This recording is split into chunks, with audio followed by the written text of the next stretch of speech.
So next lecture में हम पढ़ने वाले हैं बहुत important topic, that will be medical termination of pregnancy.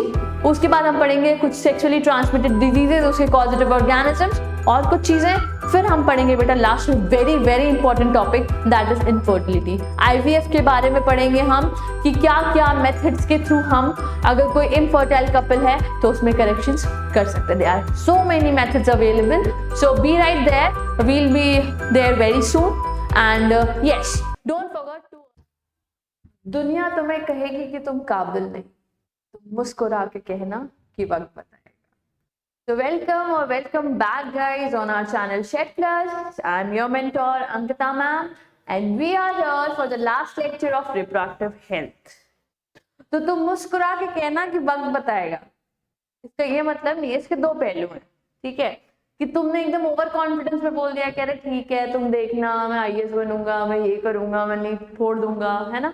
और एक होता है पॉजिटिव कॉन्फिडेंस। ओवर कॉन्फिडेंस में नहीं बोलना है, ऐसे हवा में दिन भर रजाई में पड़े हुए ठंड में, लेकिन सबसे कह रहे हैं तुम देखना हम तो नीट में टॉप 10 रैंक लेके आएंगे, तो ये पॉसिबल नहीं है ना, ये नहीं होने वाला है। You need to work hard, आपको रजाई छोड़ के अपने स्टडी टेबल पे आना पड़ेगा। तब जो अंदर से एक पॉजिटिव आंसर आएगा ना, कि जब टाइम आएगा तो मैं बताऊंगा कि मैं काबिल हूँ या नहीं हूँ। तो गाइस, नीट का एग्जाम पास आता जा रहा है, धीरे धीरे पास आता जा रहा है। पढ़ाई का लेवल, उसकी इंटेंसिटी अब बढ़ाई है।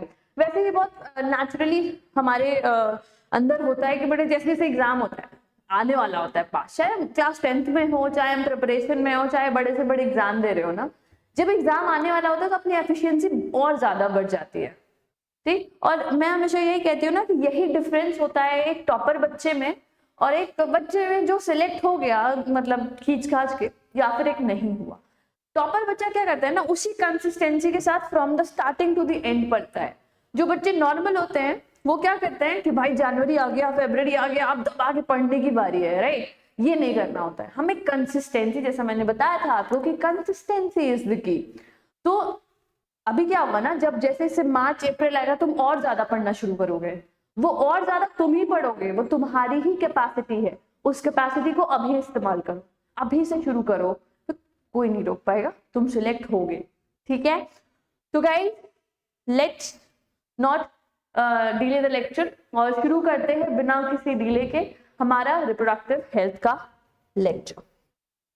लास्ट क्लास में हमने कुछ चीजें पढ़ी। मेरा प्लान था कि मैं लास्ट वाले लेक्चर में इसको वाइंड अप कर दूं, बट मुझे लगा कि आज का जो टॉपिक है वो भी सेपरेट होना चाहिए, और जो लास्ट लेक्चर था जिसमें हमने कंट्रासेप्टिव मेथड्स पढ़े थे वो बहुत ही इंपॉर्टेंट है, उसको उतना समय देना वर्थ था, ठीक। अब इस लेक्चर में हमें पढ़ना है MTP, the medical termination of the pregnancy, that is induced abortion, and हमें पढ़ना है एसटीडी और बहुत इंपॉर्टेंट टॉपिक व्हाट, इनफर्टिलिटी। ये तीनों टॉपिक उतने ही इंपॉर्टेंट है जितना कंट्रासेप्टिव मेथड इंपॉर्टेंट था, तो मेरे साथ बने रहना till the end.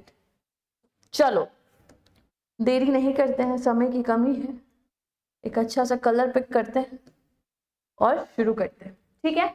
Let's start. जी, medical termination of pregnancy. Termination मतलब खत्म कर देना प्रेगनेंसी को।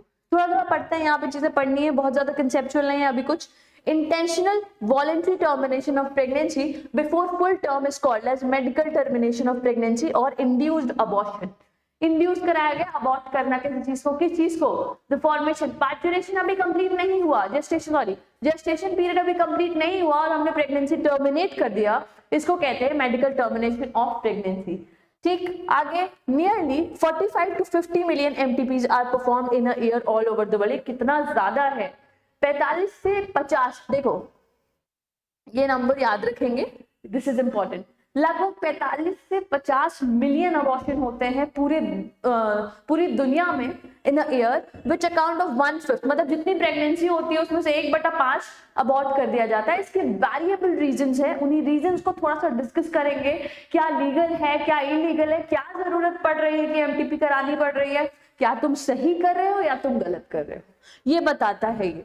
Government of India legalized MTP in 1971 with some strict condition to avoid its misuse. What is misuse here?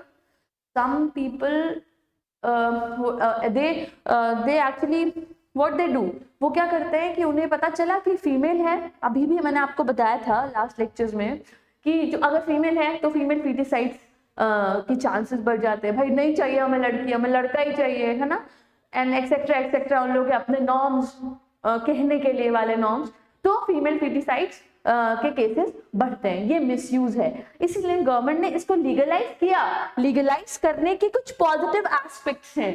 भाई मदर की तबीयत इतनी ज्यादा खराब है, इतनी सीरियस है कि she is not able to do that, और जो बच्चा है वो बच्चा ही इतना हेल्दी नहीं है और उसको बहुत सारी बीमारियां हैं कि वो इस दुनिया में आने के बाद नहीं बच पाएगा।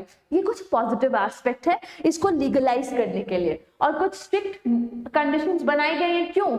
क्योंकि ये जो चीजें जो मिसयूज है उसको रोकने के लिए, कि आप इसलिए नहीं उसको अबॉर्ट कर सकते हो कि वो एक लड़की है। फिर एनसीईआरटी बताती है व्हाई एमटीपी, क्यों कराना है एमटीपी। तो चलो देखते हैं कि क्यों होता है एमटीपी।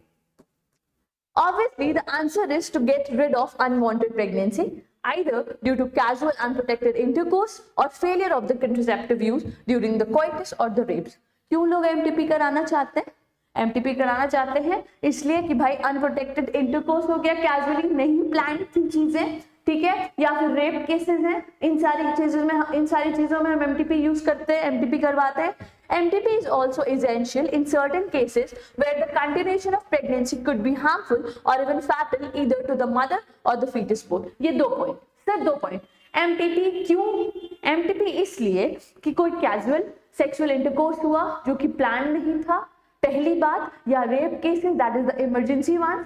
सेकेंड चीज कि अगर उस प्रेगनेंसी से उस बच्चे की जान खतरे में है या उस फीमेल, उस मदर की जान खतरे में है, वो एमटीपी कराना जरूरी है। अगर वो प्रेगनेंसी सेफ नहीं है आइदर ऑफ द टू के लिए, द मदर और the baby, then the MTP should be legal. It is legal, आप करा सकते हो। यही दूसरा रीजन है एमटीपी कराने का, अबॉर्शन कराने का। नेक्स्ट, कुछ सेफ्टी और कुछ लीगल टर्म्स। ये जो गवर्नमेंट ने बनाए हैं कि क्या क्या सेफ्टी है, क्या क्या लीगल इलीगल चीजें जो मैं अभी आपसे डिस्कस कर रही थी, वो क्या क्या है। तो ऐसा कोई पॉइंट नहीं मिलेगा एनसीईआरटी में, लेकिन ये पूरा मैटर एनसीईआरटी का है, और एनसीईआरटी को मैंने एक पॉइंट में डिवाइड कर दिया है ताकि आपके दिमाग में जब आप वो चीज पढ़ो तो आपको पता हो कि आप पढ़ के आ रहे हो। ये इंपॉर्टेंट है। चलो सेफ्टी की बात करते हैं पहले। तो MTPs are consider relatively safe during the first trimester, मतलब 12 वीक अगर प्रेगनेंसी को हुए हैं तो कहते हैं कि ये एक सेफर पीरियड है। हाँ, फर्स्ट ट्राइमेस्टर तक प्रेगनेंसी को टर्मिनेट करा सकते हो, ठीक। Second trimester abortions are much more riskier, ये रिस्की हो सकता है फॉर बोथ ऑफ देम। क्या, बच्चे को तो आपको हटाना ही है, ठीक है, मदर के लिए ये रिस्की हो सकता है। सेकेंड ट्राइमेस्टर तक हम अगर अबॉर्शन कर रहे हैं तो इट इज रिस्की, ठीक है। उसके बाद एनसीईआरटी में जब आप ये पेज पढ़ोगे तो साइड में ऊपर कुछ नॉर्म्स दिए हुए हैं, वो नॉर्म्स मैंने थोड़े से इटैलिक्स फॉन्ट में लिखे हैं ताकि आपको समझ में आए। देखो क्या कहती है government. The medical termination of pregnancy, इसमें एक अमेंडमेंट आया 2017 में, was enacted by the government of India with the intention। अभी हम लोगों ने एक चीज पढ़ी थी बेटा, देखो कब लीगलाइज किया था गवर्नमेंट ने, जल्दी दिखाओ। 1971 में लीगलाइज हुआ। उसके बाद 2017, it is a very important data, 2017 में एक अमेंडमेंट हुआ। उसी अमेंडमेंट को हम पढ़ रहे हैं कि वो क्या है। अभी मैं आपको पढ़ के बताती हूँ, फिर आपको समझाऊंगी कुछ। चलो, second trimester abortion are much more riskier. Okay, the Medical Termination of Pregnancy Amendment Act, that is in 2017, was enacted by the government of India with the intention of reducing the incidence of illegal abortion and consequent maternal mortality and morbidity। क्यों ये act है, क्यों amendment हुआ कि भाई जो जाने जा रही थी, जो खतरा हो रहा था उनको, उसको कम करने के लिए, इस अबॉर्शन के लिए और ज्यादा जागरूक हुए लोग, ताकि लोग जागरूक हो, गवर्नमेंट जागरूक हुई और लोगों को उन्होंने जागरूक करना चाहा। अकॉर्डिंग टू दिस एक्ट, क्या बोला इस अमेंडमेंट एक्ट में 2017 वाले में, उन्होंने बोला कि a pregnancy may be terminated on certain considered grounds with in the first 12 weeks of pregnancy on the opinion of one registered medical practitioner. उन्होंने बोला कि कुछ ग्राउंड्स हैं, कुछ रूल्स हैं, उसके अकॉर्डिंग आप कर सकते हो। देखो, अगर आप, ध्यान से सुनना मेरी बात, अगर आप पहले ट्राइमेस्टर में प्रेगनेंसी टर्मिनेट कर रहे हो तो एक मेडिकल प्रैक्टिशनर की advice is important. What is medical practitioner? A doctor, ठीक है, जो मेडिकल प्रैक्टिस कर रहा है। अगर पहले ट्राइमेस्टर में हो रहा है, जो ऑलरेडी लीगलाइज था अभी तक 1971 के बाद, कि हम मानते थे कि फर्स्ट ट्राइमेस्टर में इट इज सेफ, तो ये नॉर्म ये कहता है कि एक मेडिकल प्रैक्टिशनर की एडवाइस के बाद ही आप ये कर सकते हो, ठीक है। If the pregnancy has lasted more than 12 weeks, अगर हम 12 वीक से ज्यादा चले गए बट फ्यूअर देन 24 वीक्स, पहले और दूसरे ट्राइमेस्टर के बीच में है, ठीक है, सपोज करो 21 वीक चल रहा है, 22nd वीक चल रहा है ना, तो क्या होगा, आप करा सकते हो, but to registered medical practitioner must be of the opinion formed in good faith that the required ground exists। अगर दो बातें, अगर फर्स्ट ट्राइमेस्टर चल रहा है तो एक मेडिकल प्रैक्टिशनर की आपको एडवाइस लेनी है, ओपिनियन लेना है। अगर आप फर्स्ट ट्राइमेस्टर से ज्यादा और सेकंड ट्राइमेस्टर से थोड़ा कम, मतलब दोनों के कहीं बीच में हो, 24 वीक के पहले, तो आपको 2 मेडिकल प्रैक्टिशनर के ओपिनियन लेना जरूरी है। ये 2 बातें वहां लिखी है, बहुत ही इंपॉर्टेंट है बेटा, ये याद रखना। अब देखो, अब उसमें भी भाई कोई रीजन होना चाहिए कि तुम क्यों अपनी प्रेगनेंसी को टर्मिनेट कराना चाह रहे हो, तो 2 ही रीजंस कंसिडर किए जाएंगे, 2 ही रीजन। ये नहीं कि भाई हमारा मन नहीं कर रहा है, ऐसे नहीं होता भाई कि नहीं बहुत हो गया, हमारे 4 बच्चे हैं, 5वां में नहीं चाहिए, ये भी गवर्नमेंट नहीं बोलती है, ठीक है, वो नहीं चाहेगी कि वो 5वां बच्चा अभी टर्मिनेट किया जाए या मारा जाए। पॉपुलेशन कम करने के लिए कभी भी एमटीपी लीगलाइज नहीं करती चीजों को। देयर आर 2 ग्राउंड्स, देखो क्या है। The grounds for such termination of pregnancy are the continuation of pregnancy would involve a risk to the life of the pregnant woman or grave injury physical or mental health। पहली चीज कि अगर वो pregnancy तभी terminate की जाएगी अगर उस प्रेगनेंसी की वजह से उस माँ को, उसकी माँ की जान को खतरा है। Number 1 simple. The second is there is a substantial risk that of the child were born it would suffer from such physical mental abnormality as to be serious or as to be serious handicap। दूसरी बात, पहला तो माँ के बारे में, दूसरा बच्चे के बारे में, कि भाई एमनियोसेंटेसिस से चेक किया गया कि इस बच्चे में एक ऐसी बीमारी है जो आगे जाके बहुत फैटल है, वो बच्चा नहीं बचेगा, या एकदम फिजिकली बहुत ज्यादा हैंडीकैप्ड है, मेंटली एकदम रिटार्डेड है, इसका लाइफ में आना इसके लिए परेशानी ही बनेगा। तो दूसरा केस ये है। इन दोनों ग्राउंड्स पे ही आप एमटीपी कर सकते हो। पहला, माँ को खतरा है, दूसरा वो जो बच्चा आ रहा है वो फिजिकल या मेंटल एब्नॉर्मलिटी के साथ आए या फिर सीरियसली हैंडीकैप्ड हो आगे जाके। ठीक, ये 2 केसेस हैं। तो 2017 का अमेंडमेंट हमें 2 बातें बताता है, वो ग्राउंड्स जिसपे आप एमटीपी करा सकते हो और कुछ कंडीशंस क्या है कि अगर पहला ट्राइमेस्टर है, 12 वीक चल रहे हैं, 12 वीक तक ही हुए, तो 12 वीक तक आपको एक मेडिकल प्रैक्टिशनर की एडवाइस की जरूरत है। दूसरा, अगर 12 वीक से ज्यादा हो गए लेकिन 24 वीक से कम है तो आपको 2 मेडिकल प्रैक्टिशनर्स की ओपिनियन की जरूरत है। 24 वीक से ज्यादा एमटीपी लीगलाइज नहीं है, ये इलीगल है। These are the illegal terms, ठीक है, जो हमें पढ़ना था। उसके बाद कुछ और चीजें वापस एनसीईआरटी की मेन लाइंस पे आ जाते हैं। कुछ मिसयूज वाली चीजें दी हुई हैं, कुछ लोग दिमाग लगाते हैं बहुत सारा, वो देखते हैं। गाँव की बातें। One disturbing trend observed is that a majority of the MTPs are performed illegally। अब जैसे क्या है, 24 से ज्यादा हो गया, डॉक्टर से तो बात नहीं कर सकते, उसको नहीं बता सकते क्योंकि लीगल नहीं है, तो ये लोग illegally by unqualified cooks which are not only unsafe but could be fatal too। जो घर में दाई माँ, गाँव में दाई माँ वगैरह होती है ना, उनसे प्रेगनेंसी अपनी टर्मिनेट करा ली या बच्चा ही पैदा कर लिया, तो ये सब चीज़ें इलीगल हैं। और क्योंकि वो अनक्वालिफाइड होते हैं, वो पढ़े लिखे नहीं होते हैं, तो ये चीज़ उस माँ के लिए, उस बच्चे के लिए फैटल हो सकती है, जानलेवा हो सकती है। ठीक है। Another dangerous trend is the miss use of amniocentesis. ये बात हम डिस्कस कर चुके हैं। एक बहुत इलीगल चीज़ ये होती है कि एमनियोसेंटेसिस से पता चल गया कि लड़की है तो चलो इसको हटा दो। To determine the sex of the unborn child, frequently if the fetus is found to be female, it is followed by MTP, and this is totally against what is legal। Legal चीजों के खिलाफ है ये। कि पता चला amniocentesis से लोगों ने पता कर लिया मेल है फीमेल है तो उसको मार दिया जान से, और या फिर MTP करा ली कि नहीं हमें नहीं चाहिए, बच्चा वो अबॉर्ट करा लिया। This is illegal. ठीक है। This was all and all about the MTP। कुछ जनरल चीजें हैं, कुछ अवेयरनेस के बारे में लिखा है। One disturbing trend is that, ठीक ये हमने कर लिया। फिर effective counselling on the need to avoid unprotected coitus or the risk factor involved in the illegal abortion, as well as providing the more healthcare facilities could reverse the mentioned unhealthy trend. ये जो unhealthy trend है इसको कैसे रोका जा सकता है बेटा? इसको रोका जाता है इफेक्टिव काउंसलिंग से, समझाने से। उसको समझाओ बैठा के कि भाई इस लीगल इलीगल एमटीपी से क्या हो सकता है, खतरा हो सकता है। नहीं ऐसा मत सोचो कि भाई अगर लड़की हुई है तो उसको मैं मार देना है, ठीक है?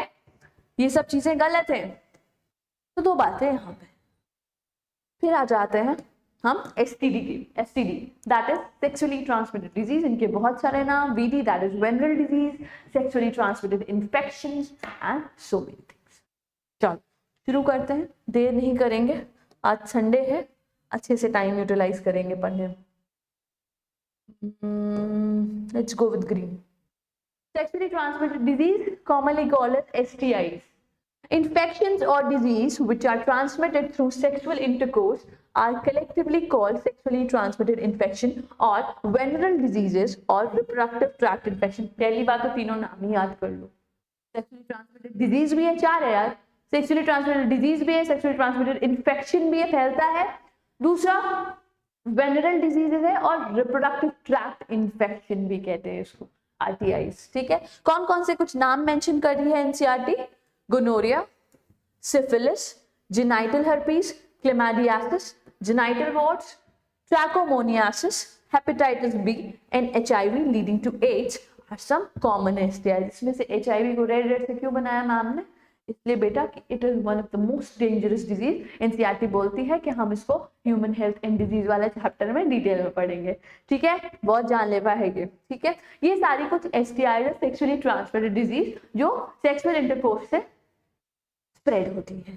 ठीक है, अब क्या है, ठीक है, ये सारी डिजीज जो सारी बीमारियां हैं ये STIs हैं, ये सेक्सुअली ट्रांसमिटेड इन्फेक्शंस हैं, सेक्सुअल इंटरकोर्स से ये फैलते हैं। बट इसमें कुछ ऐसी बीमारियां भी हैं जिनका ट्रांसमिशन और भी चीजों से होता है, जैसे hepatitis B, HIV can also be transmitted by sharing of injection needles, surgical instruments etcetera with the infected person, transfusion of blood or from an infected mother to the fetus too. Basically what they want to say is ना, वो ये बताना चाहते हैं कि सब तो sexually transmitted हैं, लेकिन हेपेटाइटिस बी और HIV, हेपेटाइटिस बी और HIV जो है वो फ्लूइड ट्रांसफर से भी ट्रांसमिट होते हैं, इन्फेक्ट होते हैं। कि भाई कोई इन्फेक्टेड पर्सन है जिसको HIV या हेपेटाइटिस बी है, अगर उसी की यूज की हुई नीडल से किसी और ने नीडल ब्लड ट्रांसफ्यूजन करा लिया या वो नीडल यूज कर ली और ब्लड कॉन्टैक्ट हो गया, तो ये ट्रांसफर हो सकते हैं, ये मदर से एक बेबी में ट्रांसफर हो सकते हैं। ठीक है, ये बात ध्यान रखिए। दो बीमारियां हैं लिखी हुई है, हेपेटाइटिस बी और HIV। उसके बाद एक बहुत इंपॉर्टेंट बात रिस्पेक्ट टू द क्वेश्चंस, आपको PYQ में 100% ये क्वेश्चन मिलेगा। Except for hepatitis B, genital herpes and HIV। याद रखेंगे हेपेटाइटिस बी और HIV तो वैसे भी साथ में है, साथ में यहाँ पे जेनाइटल हर्पीस, ये तीनों ऐसी बीमारियां हैं बेटा कि अगर हो गई तो क्योरेबल नहीं है अनटिल एंड अनलेस हमने इसको अर्ली स्टेज में पता करके इसको खत्म किया। अर्ली स्टेज बोले तो अगर हमने एंजियोसेंटेसिस की, हमें पता चल गया कि यहाँ पे कुछ है, अगर इसमें जो भी इसमें से जेनेटिक है बस वो ठीक। अगर हमें स्टार्टिंग में ही पता चल गया कि भाई इसको HIV इन्फेक्शन है, अगर हमने क्योर कर लिया तो ठीक, नहीं तो it is not curable. Except for hepatitis B, genital herpes and HIV infections, other diseases are completely curable if detected early and treated properly. बाकी सारी diseases अगर समय से पता हो गया कि हाँ भाई गोनोरिया है, सिफिलिस है, ये है, वो है, ट्रैकोमोनियासिस है, तो आप इसको ट्रीट कर सकते हो। But these diseases are not treatable। ठीक है, until unless कोई बहुत एक्सेप्शनल केस नहीं हो कि एकदम आज ही हुई आज ही पता चल गई, है ना, तो आप ट्रीट कर सकते हो, otherwise you can't. Let's go ahead. अगर किसी को सेक्सुअली ट्रांसमिटेड डिजीज है या कुछ भी है, तो कुछ अर्ली कॉमन सिम्टम्स आते हैं, बहुत ही कॉमन है ये।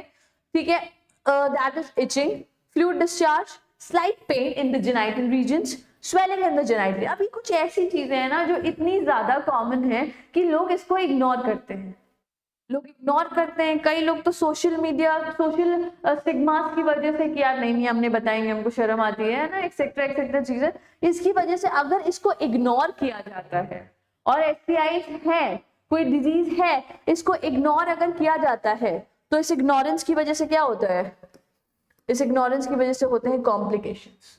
अगर इग्नोर नहीं करना यार, क्यों शर्माना, किसी से बीमारी है बता दिया, टिचिंग है, फ्लूइड डिस्चार्ज हो रहा है, स्लाइट पेन है, किसी से तो शेयर करो, मम्मी से बताओ, फीमेल फ्रेंड से बताओ, किसी से भी बताओ, ठीक है।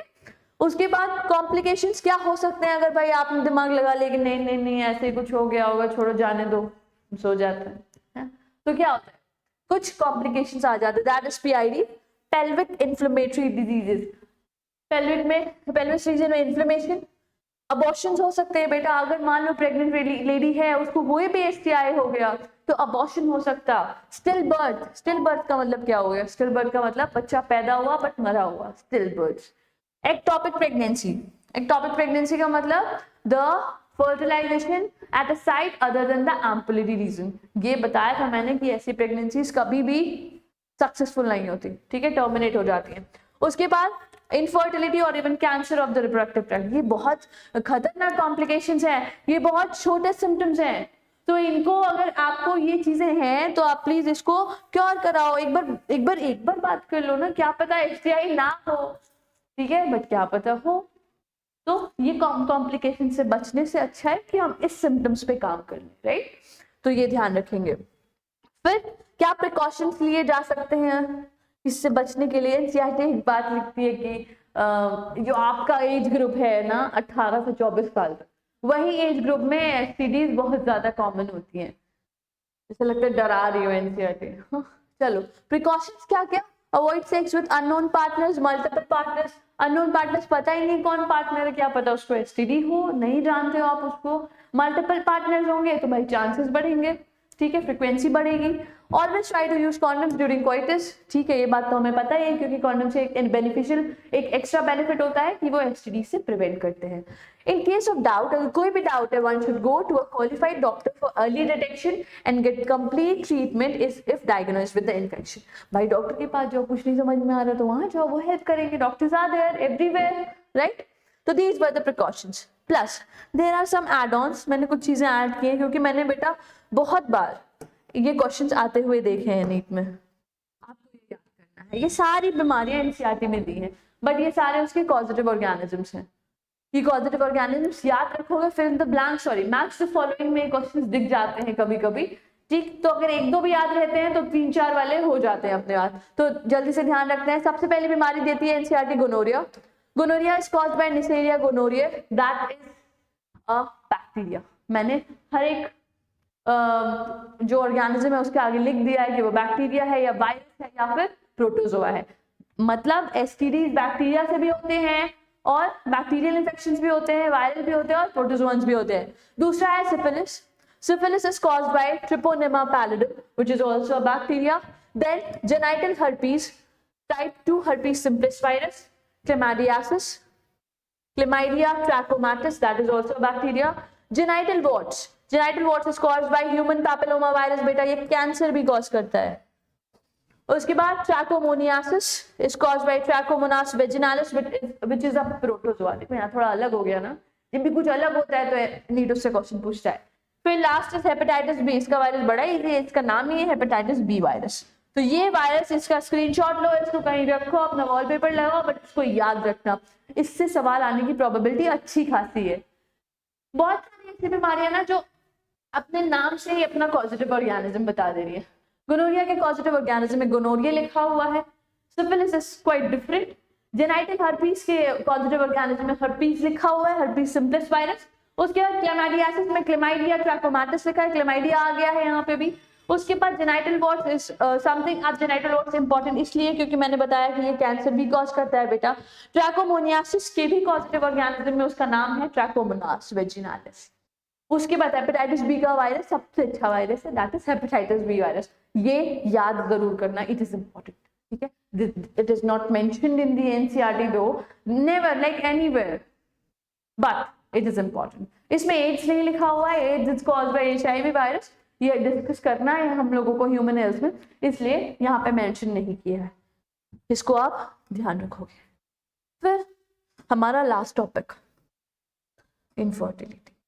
क्या होता है इनफर्टिलिटी? कोई भी पर्सन, कोई भी कपल इनफर्टाइल, किसको कह सकते हैं कि इनफर्टाइल? तो एक बात है जो एनसीईआरटी की समरी में दी हुई है, लेकिन उसके इंटेक्स्ट थ्योरी में नहीं दी हुई है, मैंने यहाँ पे एड ऑन किया, क्योंकि कई बार क्या होता है ना, बच्चे वो जो फाइनल एक समरी दे वो पढ़ना भूल जाते हैं. Infertile couples, why they are who are not able to produce children, these are infertile couple. But कैसे, क्या हम इसका क्या टाइम पीरियड है, कब हम किसी कपल को कह सकते हैं कि वो इनफर्टाइल है.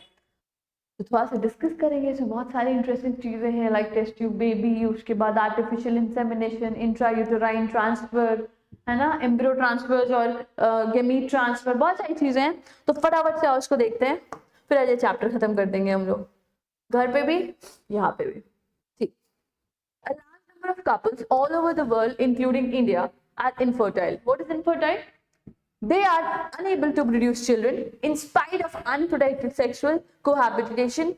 The reasons for this could be many: physical, congenital diseases, drugs, immunological, or even psychological. ठीक है, they are not able to produce children, they are infertile. इसका रीजन क्या हो सकता है? इसका रीजन यहाँ से भी हो सकता है, फिजिकल भी हो सकता है, साइकोलॉजिकल भी हो सकता है, कंजेनाइटल भी हो सकता है. मतलब कंजेनाइटल डिजीज वो जो हमें मम्मी पापा से आशीर्वाद मिलती, कंजेनाइटल डिजीज. ठीक, जो मदर से बेबी में आती है. Drugs, over use of drugs, इससे भी इनफर्टाइल हो सकता है, मेल या फीमेल जो भी उस ड्रग्स का इंटेक कर रहा है. हाँ, मैं कह रही थी कि एक चीज जो उसकी समरी में दी है बेटा, जो यहाँ एडेड नहीं है, वो समरी ये बताती है कि अगर 2 years हो गए हैं, they are having unprotected sexual intercourse but still they are not able to produce children, then we can call them an infertile couple. 2 साल, ये 2 याद रखना आपने. ये 2 जो है ना, यहाँ पे ये देखो एनसीईआरटी की लाइन है, बट यहाँ नहीं मेंशन. बट तुम समरी में जाओगे लगभग लास्ट या सेकंड लास्ट पैराग्राफ में ये चीज लिखी हुई है कि 2 साल. ठीक है, 2 साल तक अगर अनप्रोटेक्टेड सेक्सुअल इंटरकोर्स के बाद भी बेबी नहीं प्रोड्यूस हो रहा है, तो we can call the couple as an infertile couple or an infertile person, depends. Next, in India, often the female is blamed for the couple being childless, but more often than not, the problem lies in the male partner. ठीक है, ऐसा कहते हैं कि भाई उसी की गलती होगी टाइप से ना, बट जनरली ऐसा पाया गया है कि मेल्स में ही ये ज्यादा परेशानियां होती है. But we can say anything on this. ठीक है, उसके बाद the infertile couple could be assisted to have children through certain special techniques commonly known as art. भाई इंसान है तो आर्ट है.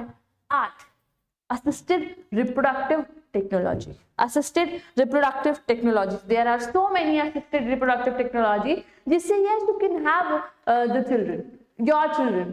ठीक है, तो देखते हैं वो टेक्नोलॉजीज क्या है. और मैं आपको पढ़ाने के पहले बताऊंगी बेटा कि these are extremely important, बहुत इंपॉर्टेंट है. सबसे पहले आर्ट में जब हम पढ़ेंगे, ये जो आर्ट है बेटा, art can be of 2 type. एक को हम कहते हैं इन विट्रो फर्टिलाइजेशन, और एक को हम कहते हैं इन वीवो. यही हम इलैबोरेट करने वाले हैं. जो आप बहुत कॉमनली सुनते हो ना, आईवीएफ, वो कभी भी इन वीवो नहीं है, वो हमेशा क्या है, इन विट्रो फर्टिलाइजेशन है. तो in vitro fertilization that means IVF. It means fertilization outside the body. अगर कभी भी fertilization outside the body होता है तो हम उसको कहते हैं in vitro fertilization. Inside the female body हो रहा है तो क्या कहते हैं, in vivo fertilization. अब भाई इसमें क्या होता है, it includes embryo transfer. यहाँ पे embryo को ट्रांसफर किया जाएगा. Obviously अगर हम fertilization को बाहर कहीं करा रहे हैं तो वो जो embryo तो बन गया, fertilization हो गया तो embryo बन गया, zygote बन गया. अब इस जाइगोट को हमने क्या करना है, ट्रांसफर कर देना है उस जगह पे जहां वो बनता है, मतलब यूट्रस में, फैलोपियन ट्यूब में, डिपेंडिंग ऑन द कंडीशन. ठीक है, तो लेट्स स्टार्ट. एनसीईआरटी में जरूर अभी आपको पढ़ाऊंगी इसकी, बट मुझे ऐसा लगा कि इसको थोड़ा समझना जरूरी है. जैसे सपोज देखो बेटा, टेस्ट ट्यूब बेबी, इसमें हम क्या करते हैं, हम मेल पार्टनर या उसको कहते हैं डोनर. सिंपली समझाऊंगी, सिंपली समझना, बहुत ज्यादा इसमें हमें डीप में नहीं जाएंगे. फिर एक फीमेल या जिसको हम फीमेल डोनर कहते हैं, फीमेल डोनर. ठीक है, मेल डोनर से हमने ले लिया स्पर्म या स्पर्मेटोजोआ, और फीमेल डोनर से हमने ले लिया ओवा. इसको बेटा हमने फ्यूज कराया एक टेस्ट ट्यूब में. ठीक, टेस्ट ट्यूब में जब हमने स्पर्म को और ओवा को फ्यूज कराया तो क्या बना, जाइगोट, सिंगल सेल जाइगोट. ठीक, सिंगल सेल जाइगोट बन गया. अभी डिवाइड करना, हम लैब में ऐसी कंडीशंस क्रिएट कर देते हैं कि ये अपना डिवीजन स्टार्ट कर दे. इसने अपना डिवीजन स्टार्ट किया, भाई स्टार्ट करते करते करते करते ये 2 सेल 3 सेल 2 सेल 4 सेल और फिर 8 सेल में आया। बेटा जैसे ही ये 8 सेल स्टेज बनता है, जैसे ये जो जाइगोट है इसको मैं अगर यहाँ उठा के ले आऊं, दिस जाइगोट, ये जाइगोट अगर 8 सेल ब्लास्टोमियर है, इसमें अभी 8 ब्लास्टोमियर बने हैं, तो हम इसको फैलोपियन ट्यूब में डाल देते। अगर ये जाइगोट 8 से ज्यादा हो गया, 8 और मोर, तो हम इसको सीधे यूट्रस में इंसर्ट कर देते हैं। मतलब या तो हम फैलोपियन ट्यूब में करेंगे अगर वो छोटे स्टेज में, अभी कम नंबर्स ऑफ सेल्स है, तो हमने उसको फैलोपियन ट्यूब में डाल दिया, और उसका फुल फॉर्म होता है zygote intra fallopian tube transfer. थोड़ा सा और मैं इसको इलाबोरेट करके फुल फॉर्म लिख देती हूँ, दैट इज जाइगोट, जाइगोट को उठाया और क्या किया, intra fallopian tube, I am erasing this, intra fallopian tube transfer. छोटा है अभी 8 स्टेज 8 ब्लास्टोमियर का ये है, तो हम इसको आराम से फैलोपियन ट्यूब में डाल सकते हैं, ठीक है। लेकिन अगर 8 से ज्यादा हो गया तो हम कहेंगे इंट्रा यूटराइन ट्रांसफर। अब 8 से ज्यादा हो गया बेटा तो ये फैलोपियन ट्यूब में नहीं जा सकता है, ये कहाँ जाएगा, यूट्रस में डायरेक्ट। तो टेस्ट ट्यूब बेबी में हम 2 चीजें करते हैं depending on the condition, that is ZIFT and IUT. ZIFT is the zygote intra fallopian tube transfer, 8 blastomere तक ही है ये जो जाइगोट हमने बनाया था टेस्ट ट्यूब में। और अगर 8 से ज्यादा हो गया, अगर 8 से ज्यादा हमें ब्लास्टोमियर्स दिख रहे हैं, तो उसको हम कहाँ डाल देंगे, डायरेक्ट यूट्रस में। This was in vitro fertilization, this is the most common technique which is used in vitro fertilization, which is called as commonly called as test tube baby. ठीक, यहाँ पे बहुत सारे बच्चों को कंफ्यूजन होती है। मैं छोटी थी तो मुझे भी थी, मुझे लगता था कि टेस्ट ट्यूब में ही पूरा बेबी बन जाता है, एक बहुत बड़ी सी टेस्ट ट्यूब होगी, उस टेस्ट ट्यूब में पूरा बच्चा बन जाता होगा। तो अगर आपको भी कंफ्यूजन है तो डोंट फील बैड, ऐसा होता है, इट्स अ कॉमन कंफ्यूजन क्योंकि नाम ही ऐसा बताता है। But the thing is the name should be test tube zygote, zygote बनता है वहां पे, फिर जाइगोट को ट्रांसफर कर दिया जाता है। तो देखो यहाँ पे हमने लिखा था क्या, इंक्लूड्स एम्ब्रियो ट्रांसफर, एम्ब्रियो बना 8 ब्लास्टोमियर का या 8 से ज्यादा, उस एम्ब्रियो को हमने ट्रांसफर कर दिया। इन विट्रो फर्टिलाइजेशन में ये 2 बातें याद रखनी है, क्या फर्टिलाइजेशन आउटसाइड द बॉडी होता है, उसमें हम करते हैं embryo transfer test tube baby के थ्रू, जिसके अंदर 2 टेक्निक्स आ जाती हैं, या तो आप ज़िफ्ट करोगे या तो आप आईयूटी करोगे। ठीक, नेक्स्ट आता है ये सब क्या है। नेक्स्ट में हमने देखा इन वीवो फर्टिलाइजेशन, वो विट्रो था, ये वीवो है। विट्रो का मतलब फर्टिलाइजेशन आउटसाइड द बॉडी, और वीवो का मतलब fusion of gametes within the female. यहाँ पे fertilization which is fusion of gametes inside the female body also could be used for such transfer to assist those females who cannot conceive. It includes gamete transfer. भाई वो female है जो conceive नहीं कर सकती थी, तो एनी रीजन, क्या पता उनका ओवा ना प्रोड्यूस हो रहा हो, क्या पता वो एक एनवायरमेंट नहीं दे पा रही हो उस जाइगोट को इम्प्लांट करने के लिए, and XYZ there are XYZ reasons, ठीक है। पर बेटा यहाँ पे आपको ये ध्यान रखना है, थोड़ा सा स्मार्ट रहो, कि अगर हम इन वीवो फर्टिलाइजेशन कर रहे हैं, मतलब हम अंदर फीमेल बॉडी के अंदर ही फर्टिलाइजेशन कर रहे हैं और दिक्कत भी है, तो जरूर गैमीट ट्रांसफर हमें कराने, गैमीट ट्रांसफर में प्रॉब्लम है। भाई क्या पता मेल का गैमीट ट्रांसफर नहीं हो पा रहा है, तो हमें जबरदस्ती उसको उठा के फीमेल बॉडी में रखना पड़ रहा हो। फर्टिलाइजेशन अंदर हो रहा है, फर्टिलाइजेशन कर सकती है वो फीमेल, बट क्या पता वो ओवा ना प्रोड्यूस कर पा रही हो, या ओवा बन रहा हो बट वो ट्रांसफर ना हो पा रहा हो। तो यहाँ पे बेसिकली जनरली देखा गया है कि किस चीज में प्रॉब्लम होती है, गेमीट ट्रांसफर में, या तो मेल गेमीट ट्रांसफर में या तो फीमेल गेमीट ट्रांसफर में, दोनों केसेस है। यहाँ पे हमें कुछ चीजें मिलती हैं देखने को, that is gift, ICSI, AI and IUI। The full form is gamete intra fallopian tube transfer, ICSI is intra cytoplasmic sperm injection, AI is artificial insemination and IUI is intrauterine insemination. कुछ भी पढ़ाने के पहले मैं बताऊंगी कि IUI को IUT से कंफ्यूज नहीं करेंगे, वो इंट्रायूटराइन ट्रांसफर था। हमने जाइगोट बनाया था 8 ब्लास्टोमियर से ज्यादा और उसको यूट्रस में ट्रांसफर कर दिया था। This is intrauterine insemination. अगर male is not able to inseminate properly, तो हम क्या करते हैं, स्पर्म को कलेक्ट करके सीधे यूट्रस में डाल देते हैं, ठीक है, ताकि वो आगे ट्रैवल करके चला। क्या पता इरेक्टाइल डिसफंक्शन हो या एज हो, स्पर्मिया हो, स्पर्म पूरा ट्रैवल करके ट्रैक्ट के थ्रू नहीं जा पा रहा हो, वैसे केसेस में हम इसको यूज करते हैं। तो जैसे मैं बता रही थी बेटा कि देयर कैन बी 2 केसेस, कि क्या पता मेल गेमीट ट्रांसफर में परेशानी हो। मेल गेमीट ट्रांसफर में परेशानी होगी तो हम एक सीधे एक टेक्निक यूज कर सकते हैं, that is intracytoplasmic sperm injection. हमने क्या किया, इंट्रासाइटोप्लाज्मिक, किसके, साइटोप्लाज्म की बात हो रही है इधर, पहले मैं फुल फॉर्म लिख देती हूँ, intra cytoplasmic sperm injection. Full form पे भी डायरेक्ट क्वेश्चन आ सकता है, कोई बहुत बड़ी बात नहीं है। स्पर्म को इंजेक्ट कर दिया जा रहा है साइटोप्लाज्म के अंदर। किसका साइटोप्लाज्म? ऑब्वियसली ओवा का साइटोप्लाज्म। उसमें सीधे इंजेक्ट कर दिया जा रहा है। क्या पता है यहाँ पे एंजियोस्पर्मिया हो, क्या कहते हैं, क्या हो, इरेक्टाइल डिसफंक्शन हो, बहुत सारी चीजें हो सकती है। दूसरा है आर्टिफिशियल इंसेमिनेशन। इंसेमिनेशन में प्रॉब्लम है, तभी आर्टिफिशियली इंसेमिनेट करना पड़ रहा है। या तो वजाइना में करते हैं या तो यूट्रस में, और अगर यूट्रस में करते हैं तो हम इसी को कहते हैं क्या? Intra uterine insemination. एकदम इसी तरीके से फिट कर लो, और कुछ नहीं दिया एनसीईआरटी में। अभी इसको समझने के बाद जब हम एनसीईआरटी पढ़ेंगे तो it will be very easy to read, बहुत मजा आएगा पढ़ने में। ठीक है, कंफ्यूज नहीं करना है। ये स्लाइड देख रहे हो कि इन विवो में ये चारों चीजें होती हैं। दिस इज फॉर फीमेल बेटा, and this is in the case of males. मतलब अगर फीमेल गेमीट ट्रांसफर में परेशानी है तो ये, अगर मेल गेमीट ट्रांसफर में परेशानी है तो ये, मेल गेमीट्स ये। और वैसे ही जैसे लिखा इन विट्रो में हमें 3 चीजें ध्यान रखनी है, टेस्ट ट्यूब बेबी, जिफ्ट और आईयूटी। वैसे इन विवो में हमें गिफ्ट, आईसीएसआई, एआई और आईयूआई। इसमें से GIFT GIFT is for the when the female is not able to produce one ova और not able to transfer the ova, तब हम ये चीज यूज करते हैं। और आईसीएसआई, एआई और IUI in the case of male gamete transfer, अगर नहीं हो पाता है प्रॉपरली। तो there are 2 things. The other one was called as artificial insemination. Let's suppose कि भाई काउंट कम है, ओलिगोस्पर्मिया या एज़ोस्पर्मिया, स्पर्म ट्रैवल ही नहीं कर पा रहा, तो सीधे सीधे उसको इंसेमिनेट करना पड़ता है। या तो हम सीधे यूट्रस में डाल देते हैं स्पर्म को कलेक्ट करके, और या तो हम कहाँ डाल देते हैं उसको?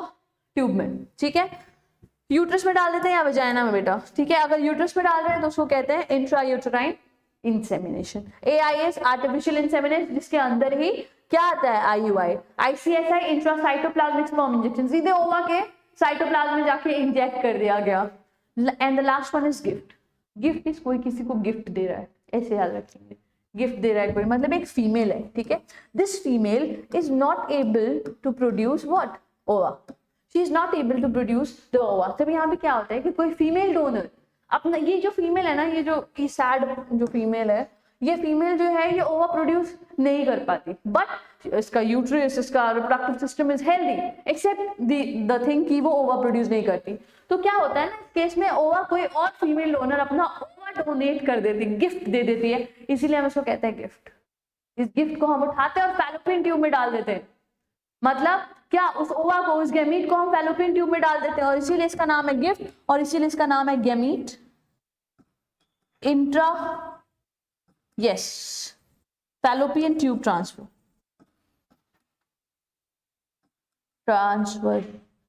ये करते हैं हम, ये गिफ्ट। तो समझ में आ गया? ऐसे याद रखना भाई, फीमेल में अगर कोई दिक्कत है, फीमेल नहीं एबल है अपना गैमीट ट्रांसफर में, गैमीट बनाने में, तो गिफ्ट है यहाँ पे। उसके बाद अगर मेल है तो मेल में इतनी सारी चीजें हैं, आईसीएसआई, एआई, एआई के अंदर आता है आईयूआई अगर यूट्रस में डाल रहे हैं, और अगर वजाइना में डाल रहे हैं स्पर्म को डायरेक्ट, तो वो क्या है? उसका कोई नाम नहीं। ठीक है, उसी तरीके से ये है। This was it. अब ये जो पेज है एनसीईआरटी का, बिल्कुल नहीं छोड़ सकते इसको। बस मेरी बात सुनना, अगर ये पेज क्लियर नहीं होगा तो डोंट वरी, एनसीईआरटी का लास्ट पेज है, तुमने सब कुछ समझ लिया है। अब बस एक बार रीड करना हमारा काम है, क्योंकि हम पढ़ते हैं NCERT word by word. So in vitro fertilization, इसमें जिसमें fertilization outside the body is almost similar condition as that in the body, followed by embryo transfer. ठीक है, वो condition देते हैं और फिर embryo transfer कराते हैं. In this method, popularly known as test tube baby program, ova from the wife or donor and sperm from the husband or donor male are collected and induced to form zygote under simulated condition in the lab. ठीक है, दोनों से collect किया, उसको lab में हमने बनाया the zygote और the early embryos within 8 blastomeres. 8 blastomeres तक क्या करेंगे? Zift, right? Could then be transferred into the fallopian tube, जिसको हम कहते हैं zygote intrafallopian tube transfer. And embryo with more than 8 blastomeres, अगर 8 से ज्यादा हो गया तो IUT, we know that, into the uterus, that is intrauterine transfer, to complete its further development. Embryos formed by in vivo. अब देखो इतना सही दिया इन विट्रो में, हमने भी यही पढ़ा, दो चीजें जिफ्ट और IUT. अब क्या है? Embryo formed by in vivo fertilization, that is fusion of gametes within the female, also could be used for such transfer. Also could be used for such transfer to assist those female who cannot conceive. वो females के लिए हम use करते हैं, बिल्कुल जो conceive नहीं कर सकती, ठीक। या फिर अगर मेल्स में जो भी दिक्कत है गेमीट ट्रांसफर में, हमने अभी पढ़ा उसको। Transfer of ovum collected from a donor into the fallopian tube, अभी पढ़ा गिफ्ट वाली बात। इसमें फीमेल पहले लिखा है gamete intra fallopian tube transfer of another female who can not produce one, वो ओवा प्रोड्यूस नहीं कर पाती है but can provide suitable environment for fertilization and further development is another method attempted, ठीक है। अब वो सारे एनवायरनमेंट प्रोड्यूस करती है, बस ओवा नहीं प्रोड्यूस कर पाती है, इसलिए उसको गिफ्ट किसी और फीमेल डोनर से वो एक गिफ्ट की तरह ओवा को रिसीव करती है।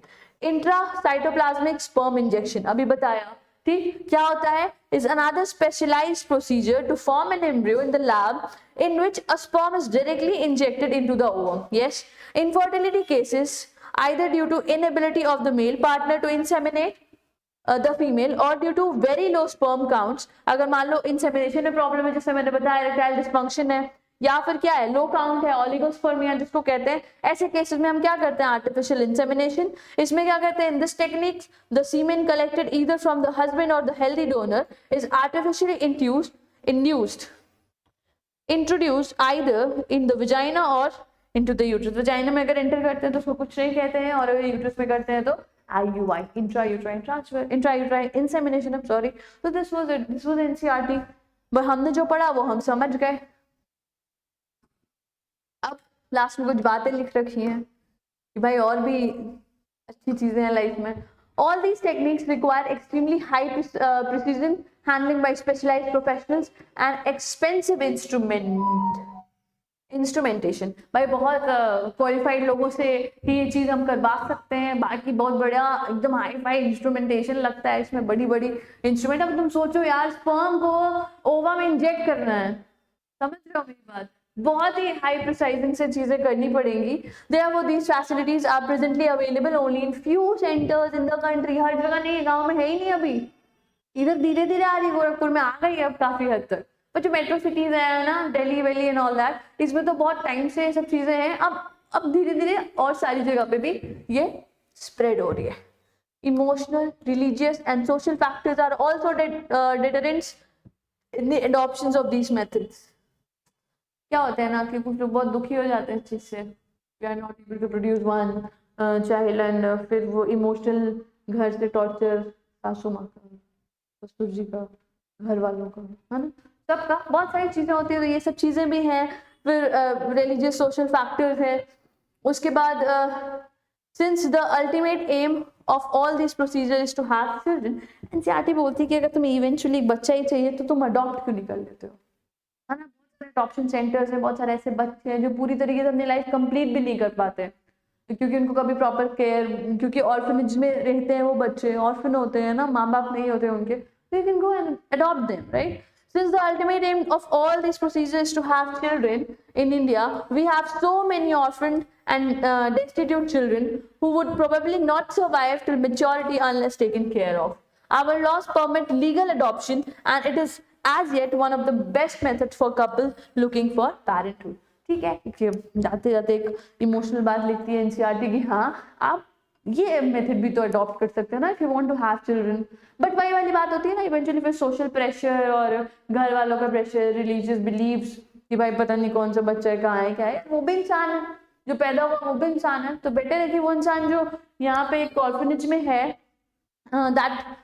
वो बच्चा आगे तक सर्वाइव नहीं कर पाएगा विदाउट प्रॉपर केयर। आप उसको टेक केयर करो, आप उसको अडॉप्ट करो and do good in life, you will feel good, you will feel अच्छा।